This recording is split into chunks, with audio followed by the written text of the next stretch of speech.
You guys are so polite. You don't have to be so polite. It's amazing. You guys are great. So my name is Todd Guttner. Hi, Declan. Hi. I know Declan from about a month ago or so. He came into the station to help me do a little weather. You guys probably saw it. Have you guys seen that? No. Yeah. No? No. So yeah, well, it's floating around somewhere. You could probably find it online somewhere. So my name is Todd Guttner. I'm a meteorologist, which is a fancy name for weather person. I do weather for WBZ Channel 4 down in Boston. And I work the morning. I work, that's all right. It works. So, what's your favorite weather? So we're going to watch this in a second. Blizzard of snow?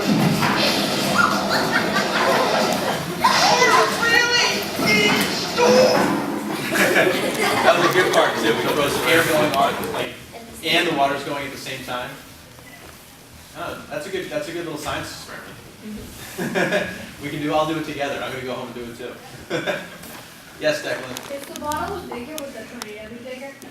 If the bottle was bigger, would the tornado be bigger? Yeah, I mean it would certainly be wider because the force, it's called centrifugal force, when you kind of spin it around like that, would push all the water to the edges of the bottle. So if you had a wider bottle, then yeah, the tornado would at the very least be wider. Yeah. Do you think we'll have a lot of snow this year? Do I think we'll have a lot of snow this year? I'll tell you this. Anybody who the sun tells you up, that leads to harsher winters here in North America.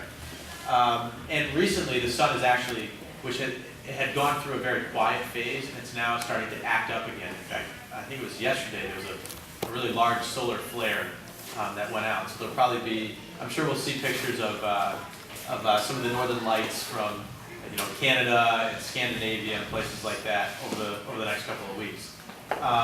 So maybe that's an indicator. As the sun is starting to get a little more active, that could be a sign that maybe we're going to transition into a stormier pattern. These last 8 weeks have been so dull when it comes to weather, which, honestly, I have mixed emotions about.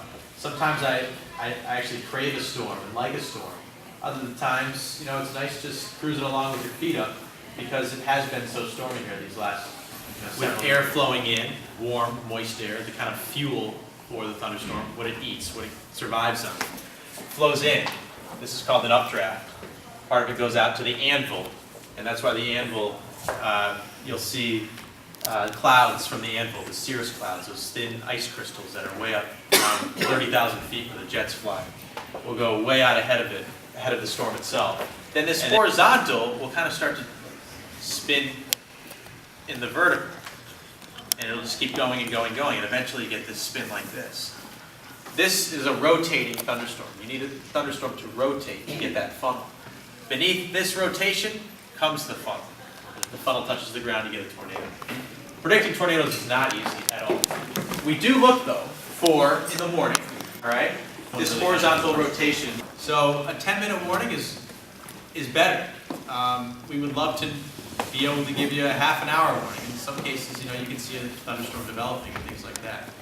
But a lot of the time with severe weather, thunderstorms, and especially with tornadoes, there isn't much time. You have to react fast and act fast. With tornadoes, the safest place to be is in the basement of a home that has a sturdy foundation. And if you're in a house, or maybe you're in a school here that maybe not have a basement here, doesn't have a foundation under here, the best place to be would be an interior room away from doors and windows, because those will shatter, those can break, and things can be flying all around. So you want to get into an interior room, maybe like a closet underneath the stairs, or if you have a bathroom that's not on an exterior wall, maybe it's an interior bathroom that doesn't have windows and things like that. There are a few, if there's a warm one, a warm one, okay? And typically along there's a front, cold front, warm front, dry line, something like that. Well, out here in the middle of the country, this is really a clashing zone for these air masses. Down here is the Gulf of Mexico, okay? This is bathtub water. There'll be, some of the storm drains may not be able to keep up with how heavy the rain is falling. It's falling so intensely. so that the water can't drain into the storm drains, and it just starts to rise in the intersections. And, you know, there might be a foot or two of water out there so the cars can't go through. Those storm drains catch up usually, because thunderstorms don't typically last more than 20, 30 minutes, something like that.